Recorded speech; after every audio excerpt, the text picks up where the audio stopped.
बिस्मिल्लाहिर्रहमानिर्रहीम। मैं शहजाद पराचा हूँ। नून लीग और बलूचिस्तान अवामी पार्टी बाप जो है वो एक होने जा रहे हैं। बाकायदा ऐलान चंद दिनों में कर दिया जाएगा। अगला इलेक्शन जो है वो ये इकट्ठे लड़ेंगे।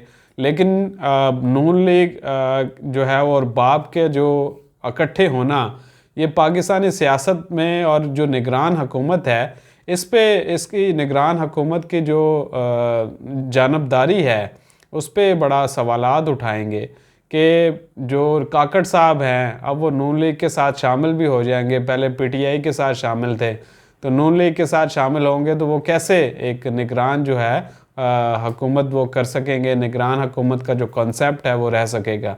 लेकिन अब ये चीज़ डिसाइड हो चुकी है क्योंकि काकड़ साहब की मलिक अहमद ख़ान से मुबैना तौर पे लंदन में मुलाकात हुई है और उस मुलाकात में ये चीज़ें डिसाइड हुई हैं। अब ये चंद दिनों में बाकायदा जो नून लीग के और बाप के जो लोग हैं वो आकर नून लीग में शामिल होंगे, जिस तरह वो कुछ दिन पहले पीपल्स पार्टी में शामिल हुए थे लेकिन बाद में वापस चले गए।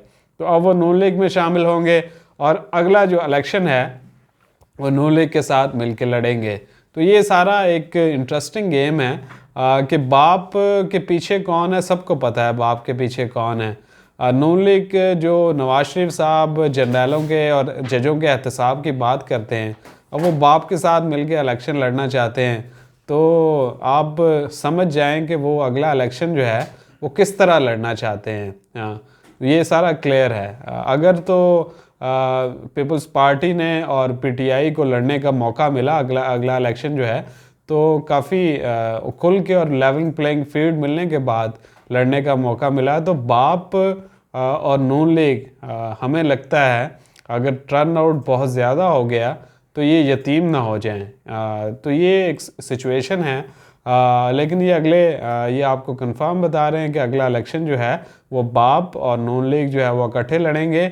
और इस हवाले से जो मीडिया में भी कुछ दिनों में एक बयानिया बनाना, नून लीग की तरफ से एक बयानिया बनाने की कोशिश की जाएगी कि हम अगला इलेक्शन जो है वो बाप के साथ मिलकर लड़ेंगे। लेकिन इसमें ख़ास चीज़ ये भी बतानी ज़रूरी है कि जो अभी निगरान वफाकी हुकूमत है ये भी बाप और नून लीग के कैबिनेट पे मुश्तमिल है। मतलब कि फवाद हसन फवाद साहब नून लीग के ख़ास बंदे, यहाँ चीमा साहब हो गए, इसी तरह शमशाद अख्तर साहिबा इस्टेब्लिशमेंट की तरफ से हैं, जिलानी साहब पीपल्स पार्टी की तरफ से हैं, इंटीरियर मिनिस्टर जो बुगटी साहब हैं वो बाप की तरफ से हैं, वज़ीर आज़म जो हैं वो बाप के सेनेटर थे, अब वो बाप की तरफ से की नुमाइंदगी करते हुए वज़ीर आज़म भी बने हुए हैं। तो ये सारा सिचुएशन है। नून लीग और बाप ने 16 महीने की हुकूमत के बावजूद अपने सिस्टम में पेनिट्रेशन की हुई है, जड़ें उनकी मजबूत है और वो अगला इलेक्शन ख़ुद ही इलेक्शन करवाएंगे और अगले इलेक्शन में वो कैंडिडेट भी होंगे, अगले वज़ीर आज़म के भी कैंडिडेट होंगे। अब नवाज शरीफ साहब अब बाप वाले अब नवाज शरीफ को वज़ीर आज़म बनाएंगे। तो आगे देखते हैं कैसे ये चीज़ें जो हैं रियलिटी में, और कि नवाज शरीफ वज़ीर आज़म बन पाएंगे या किस तरह होगा, वो पाकिस्तान आएंगे, तो ये अगले चंद दिनों में क्लियर हो जाएगी। जो दूसरी हमारे पास बहुत ही एक्सक्लूसिव ख़बर है और बड़ा पाकिस्तानी सिस्टम कोलैप्स कर चुका है। पाकिस्तान में इंसाफ जो है वो लेना बहुत मुश्किल काम हो चुका है। सरकारी जो ऑफिसर्स हैं उनको इंसाफ नहीं मिल रहा है और उनके अपने ही ऑफिसर्स दूसरे ऑफिसर्स को जलील और रुस्वा कर रहे हैं। उनके मुख्तलिफ डिपार्टमेंट से चक्कर लगवा रहे हैं, अदालतों में उनको जलील और रुस्वा किया जा रहा है। और जो कॉम्पिटेंट और हार्ड वर्किंग ऑफिसर हैं वो अपना हक लेने के लिए दर बदर फिर रहे हैं। तो जो तीन चीज़ें हमारे सामने हैं, ये सिस्टम जो है, हम जो बार बार कहते हैं कि नून लीग ने और नून लीग के हामी जो ब्यूरोक्रेट्स हैं उन्होंने इस सिस्टम को बहुत इफ़ेक्टिवली और बहुत काबू के साथ पकड़ रखा है। वो अपने मर्ज़ी का बंदा हर जगह पे पोस्ट करवाते हैं, अपनी मर्ज़ी के बंदे की प्रमोशन करवाते हैं ताकि अगला सेटअप जो है आइंदा आने वाले सालों में नून लीग को मदद मिल सके। तो आज जो तीन चीज़ें हमने हाईलाइट करनी, तीन चीज़ें हमारे पास हैं जिसमें सरकारी जो ऑफिसर्स हैं उनके साथ बहुत ज़्यादतियाँ हो रही हैं। सबसे पहले तो ये पेरिस में पाकिस्तान यूनेस्को में एक नई सीट आई है, उसको new deputy permanent delegate to the UN education scientific and culture के नाम से वो पोस्ट है।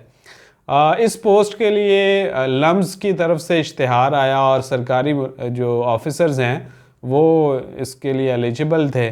तो इब्तदाई तौर पे 42 जो उम्मीदवार हैं उन्होंने शॉर्टलिस्ट हुए और 42 में से 12 ने जो लम्स का जो टेस्ट है वो पास किया। अब उसके बाद असल गेम स्टार्ट होती है कि पहले नंबर पे इकनॉमिक अफेयर डिवीज़न में जॉइंट सेक्रेटरी तैनात हैं मंसूर साहब, वो आए, उन्होंने 79.3 मार्क्स हासिल किए आउट ऑफ 100। इसी तरह सादिया नूरी है, इसी तरह लुबना सैद है, ये सारे जो 3 कैंडिडेट शॉर्ट लिस्ट हुए ये उनका है। लेकिन जो मंसूर साहब हैं वो हाईएस्ट उन्होंने रिटन में एग्ज़ाम में हासिल किया। उसके बाद जो वज़ीर मिनिस्ट्री ऑफ एजुकेशन की तरफ से प्राइम मिनिस्टर ऑफिस को जो समरी भेजी जाती है उसमें 3 लोग मंसूर अली मसूद साहब हैं, सादिया नूरी साहब ये कस्टम से हैं और लुबना सैद ये पाकिस्तान एडमिनिस्ट्रेटिव ग्रुप की ऑफिसर हैं। तो इनका नाम तजवीज़ किया जाता है। तो प्राइम मिनिस्टर साहब जो हैं वो लुबना का नाम जो है वो अप्रूव करके उनकी पेरिस में तैनाती की अप्रूवल देते हैं। तो ये चीज़ जब होती है तो प्राइम मिनिस्टर साहब ने तो अप्रूवल दे दी, लेकिन उन्होंने मेरिट को बिल्कुल वायलेट किया। मेरिट को उन्होंने धजियाँ जो है वो बिखेरी कि जो फर्स्ट नंबर पे जिसने रिटन में भी टॉप किया और इंटरव्यूज़ में भी मार्क्स हासिल करने के बाद उनके ओवरऑल जो मार्क्स थे वो सबसे ज़्यादा थे, उनको भी नेगलेक्ट किया। सेकंड नंबर वाले पे जो खातून ऑफिसर थी उनको भी नेगलेक्ट किया, ये थर्ड पे थी। तो यहाँ पे जो एक्चुअल जो हमारे सोर्सेज हमें इंफॉर्मेशन दी है कि जो वज़ीर आज़म ऑफिस में बैठे हुए बहुत पावरफुल जो ब्यूरोक्रेट हैं, जो हमारे सोर्सेज ने डायरेक्टली जो डॉक्टर तौकीर शाह का नाम लिया है कि डॉक्टर तौकीर शाह इसलिए उन्होंने नाम लिया है कि प्राइम मिनिस्टर से जो फॉरेन पोस्टिंग्स की जो अप्रूवल है वो डॉक्टर साहब जो हैं वो as secretary to prime minister उनसे अप्रूव करवाते हैं। तो उनके नॉलेज में हैं चीज़ें, उनको पता है और उन्होंने मेरिट की वायलेशन जो है वो उनके हाथों से हुई है। उन्होंने वज़ीर आज़म को जिस तरह बताया होगा, वज़ीर आज़म साहब तो उन पर बहुत ट्रस्ट करते थे तो उन्होंने एज इट इज़ अप्रूव कर दिए। लेकिन ये तैनाती तो हो गई और जो अफेक्टेड कैंडिडेट्स थे वो इस्लामाबाद हाई कोर्ट में चले गए। तो कुछ दिन पहले हाई कोर्ट में उन केस की अपील थी, तो हाई कोर्ट ने मिनिस्ट्री ऑफ एजुकेशन को डायरेक्शन दी है कि 30 जो अक्टूबर तक तमाम जो दस्तावेज़ात हैं इस केस के हवाले से वो अदालत में पेश किए जाएं और अगर इसमें वायलेशन साबित होती है तो जिस खातून को रिकमेंड किया गया है उस खातून की जो पोस्टिंग है अगर वो बाहर चली भी जाती हैं तो उनको टर्मिनेट हम करवाएंगे और उनको वापस बुलाएंगे। तो ये तो चीज़ है। लेकिन इसमें आप देखेंगे पाकिस्तान में जो पावरफुल लोग हैं, माफिया है, वो किस तरह गरीब लोगों के साथ और उन ऑफिसर्स के साथ जिनके साथ कोई नहीं है उनको ये सिस्टम के जुल्म का निशाना बनाते हैं। तो मंसूर साहब ने जब ये चीज़ मीडिया में हाईलाइट हुई तो उसके बाद FIA की तरफ से एक नोटिस जाता है मंसूर साहब को, तो उनको कहा जाता है कि ये जो लीकेज है वो आपकी तरफ से हुई है तो आप आके इसका जवाब दें। हालांकि FIA ने भी अगर नोटिस करना था, ख़बर लगने पे उनको नोटिस दिया गया कि आपने ये ख़बर लगवाई है। तो FIA के साइबर क्राइम ने नहीं ये नोटिस दिया, FIA के बाकी किसी डिपार्टमेंट ने नोटिस दे दिया कि आके ये करें। अब उसमें जो चीज़ें सामने आई हैं कि ये जो मैडम हैं जिनकी पोस्टिंग अप्रूव हुई है, इनके जो हस्बैंड है वो पुलिस सर्विस ऑफ पाकिस्तान के ऑफिसर्स हैं और वो जिस तरह पाकिस्तान में होता है कि अपने जो अगर कोई बैचमेट है या कोई जाने वाला ऑफिसर जो FIA में बैठा है उनको क्या है कि ऑफिसर को थोड़ा जलील करवाया जाए, उनको रुस्वा करवाया जाए कि यार इनको हम सबक सिखाते हैं। तो ये सबक सिखाने वाली बात थी, तो उनकी पेशी करवाई गई एफआईए में। उसके बाद फिर ये हुआ कि कुछ दिनों के बाद उनको क्योंकि वो इकनॉमिक अफेयर मिनिस्ट्री में जॉब कर रहे थे, तो वहाँ से उनको ओएसटी करवा के एस्टेब्लिशमेंट डिवीजन रिपोर्ट करवा दी है। तो आजकल वो अपना केस लड़ रहे हैं। तो ये सूरत हाल है, ये बड़ा अनफॉर्चुनेट है। तो इसमें डायरेक्टली जो ज़िम्मेवारी है, जो रिस्पॉन्सिबिलिटी है, वो सेक्रेटरी टू प्राइम मिनिस्टर की आती है। जो दूसरा केस है वो भी सिमिलर है कि WTO में अम्बेसडर की तैनाती होती है, तो उसमें 3 नाम मिनिस्ट्री ऑफ कॉमर्स की तरफ से रिकमेंड होते हैं। तो जो तीसरे नंबर पे जो कैंडिडेट है, ये भी प्राइम मिनिस्टर साहब समझते हैं कि मेरी डिस्क्रेशन है कि मैं जो 3 नाम है उनमें किसी को भी कर सकता हूँ। तो उसमें भी जो अजीम साहब है, अली अजीम साहब है, उनका नाम जो है वो रिकमेंड किया गया उनको, क्योंकि वो जो मौजूदा तोकीर शाह साहब हैं उनके भी क्लोज़ हैं, जो नून लीग के ख़ास लोग हैं उनमें वो आते हैं। तो उनको उनकी पोस्टिंग 3 साल के लिए जिनेवा में वो भी कर दी।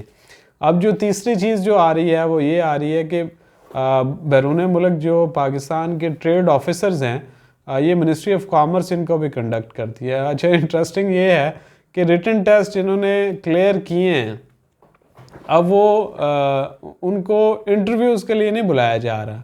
एक तो रीज़न ये दी गई कि जिनकी वेरी गुड जो है वो परफॉर्मेंस एवेल्यूएशन रिपोर्ट गुज़श्ता 5 सालों के दौरान नहीं रही है, तो वो अनएलिजिबल हैं। अच्छा, वो ये अनएलिजिबिलिटी जो है वो उनकी प्रमोशन के टाइम नहीं सामने आती कि वो अगर उनकी वेरी गुड है या वेरी गुड नहीं है तो वो प्रमोट नहीं हो सकते, वो प्रमोट भी हो जाते हैं वेरी गुड के बगैर भी। लेकिन अब क्योंकि पॉलिसी में था कि वेरी गुड होनी चाहिए, तो पहले उनको उनके जब उन्होंने डॉक्यूमेंट सबमिट करवाए तो उनके डॉक्यूमेंट्स को क्यों नहीं देखा गया, ये भी सवालात उठते हैं। अच्छा, जब उन्होंने जो हाईएस्ट जो नंबर ले लिए तो उसके बाद जो फिर मिनिस्ट्री ऑफ कॉमर्स को ख्याल आया या जो भी लोग वहाँ पे बैठे हैं कि यार इनके गुज़श्ता 5 सालों के जो PERs हैं वो वेरी गुड नहीं हैं, तो इनको हम इंटरव्यू के लिए कॉल ही नहीं करेंगे। तो वो इंटरव्यू के लिए कॉल ही नहीं हुई। जो दूसरा एक है कि एक ऑफ़िसर हैं, डॉक्टर साहब हैं, हामिद साहब है, बड़ी अच्छी रेपुटेशन है, अच्छे ऑफ़िसर हैं, और वो भी इस्लामाबाद हाई कोर्ट में चले गए इंसाफ के लिए कि उनके 64 मार्क्स आए थे रिटन एग्ज़ाम में। अच्छा, उनकी हर चीज़ ओके थी, लेकिन उसके बावजूद उनको ईमेल भी आई कि आपका 21 तारीख को टेस्ट इंटरव्यू होगा। वो इंटरव्यू वाले दिन वेन्यू पे भी पहुंचे, वो इंतज़ार करते रहे, लेकिन जो अंदर पैनल बैठा हुआ था इंटरव्यू कंडक्ट करने वाला, उन्होंने भी उनको बुलाया ही नहीं। तो ये तो सिस्टम है, ये सिस्टम में पाकिस्तान जो है, जो जब तक मेरिट की को यकीनी नहीं बनाया जाएगा, ये जो हमारी ब्यूरोक्रेसी है ये वैसे ही ये इन्होंने सिस्टम को तबाह कर दिया है। तो ये सोचने की ज़रूरत है कि अगर पाकिस्तान को कोई आगे लेके चलना चाहता है, अगर पाकिस्तान के सिस्टम को ठीक करना चाहता है, तो मेरिट जो है वो बहुत ज़रूरी है, मेरिट के बगैर नहीं हो सकता। तो ये सारी चीज़ें हैं। लास्ट में अगले कुछ दिनों में जो इमरान खान के हवाले से अब उनको क्योंकि अटक से अडयाला जेल मुंतकिल कर दिया है, और जो ख़बरें आ रही हैं कि उनको नवाज़ शरीफ जिस कमरे में रहे थे B कैटेगरी उनको भी दी जाएगी, उसी कमरे में रखा जाएगा। तो आइंदा आने वाले दिनों में क्योंकि अब वो पिंडी में आ गए हैं, तो पिंडी है, तो पिंडी में पिंडी बॉय जो है वो और पिंडी के जो लोग हैं उनसे मोहब्बत भी करते हैं। अब देखते हैं कि ये कितने दिन जो है वो अडयाला में भी रहते हैं, और उनकी जो बेल है वो किसी भी टाइम जो लग सकती है, उस पर क्या डिसीजन आता है। Thank you.